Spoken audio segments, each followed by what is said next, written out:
All right, welcome back. I'm going to do an example of a partial fractions problem. And so let's look at this integral here. We have a fraction of a denominator, we have dx. And I'm going to, in red here, I'm going to try a u substitution. And so this won't work. And I just want you to see what happens. So if we try that, it makes sense to try letting u maybe be the denominator.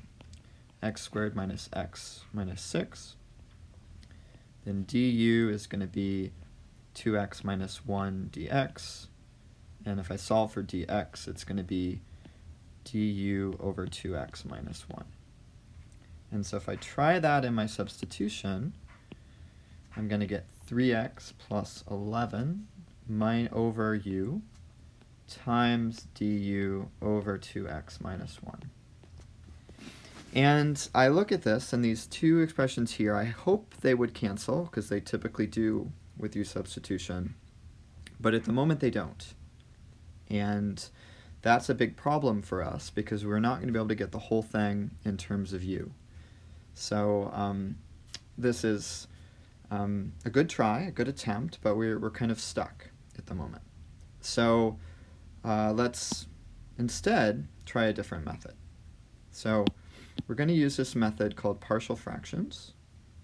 And the idea is to notice that we can factor the denominator, 3x plus 11. The denominator factors as x minus 3 times x plus 2. And what we can do is we can hope that we can split this up as a over x minus 3 plus b over x plus 2. And the reason that we're hoping we can do that is because if we could do that, then this integral would be easy. Right? In fact, if a is a constant and b is a constant, let me just write that down. A is a constant, b is a constant. If we can do that, then our integral is just going to be a natural log of x minus 3 plus b natural log of x plus 2. Okay. And so if we can find out what a and b are, then we're going to be good. Right? And so now we have an algebra problem. Right? We have to solve 3x plus 11 over x squared minus x minus 6 equals a over x minus 3 plus b over x plus 2. And in fact, let me just include this in factored form. Right? So this is going to be x minus 3 x plus 2. And so when I look at this, I just have to solve for a and b. And the way to do that is by first cross multiplying. So I cross multiply, and I'm going to get 3x plus 11 equals a times x plus 2 plus b times x minus 3.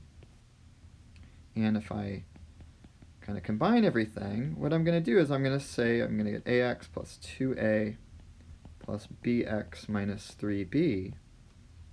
And maybe pause the video now, and I want you to think about what's the coefficient of x on the left and what's the coefficient of x on the right.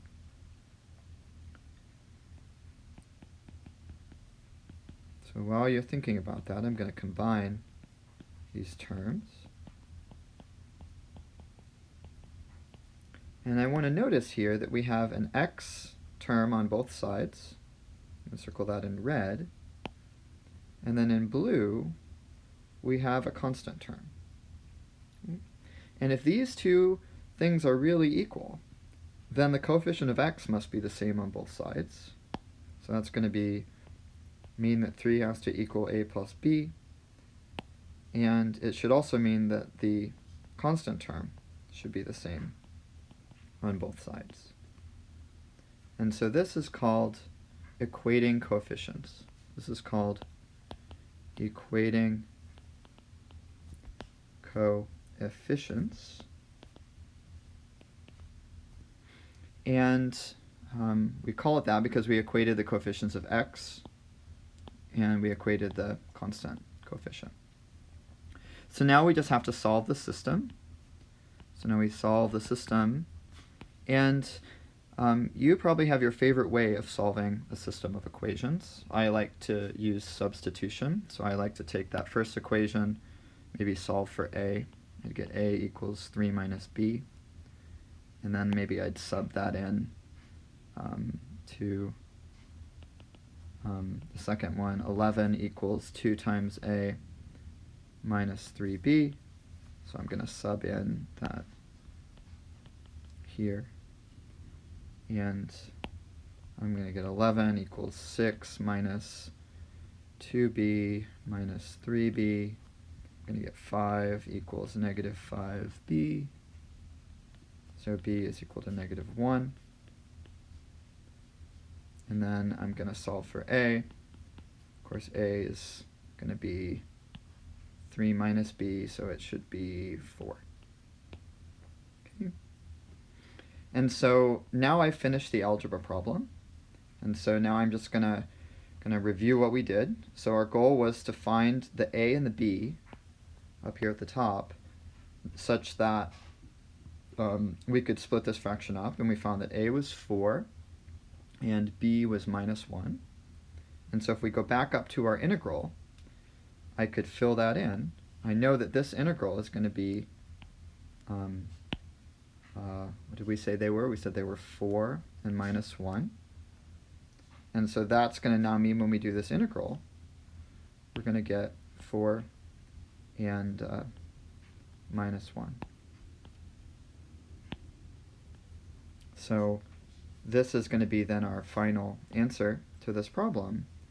And by doing this algebra in the middle, it helped us a lot in doing that. So thank you for watching, and have a great day.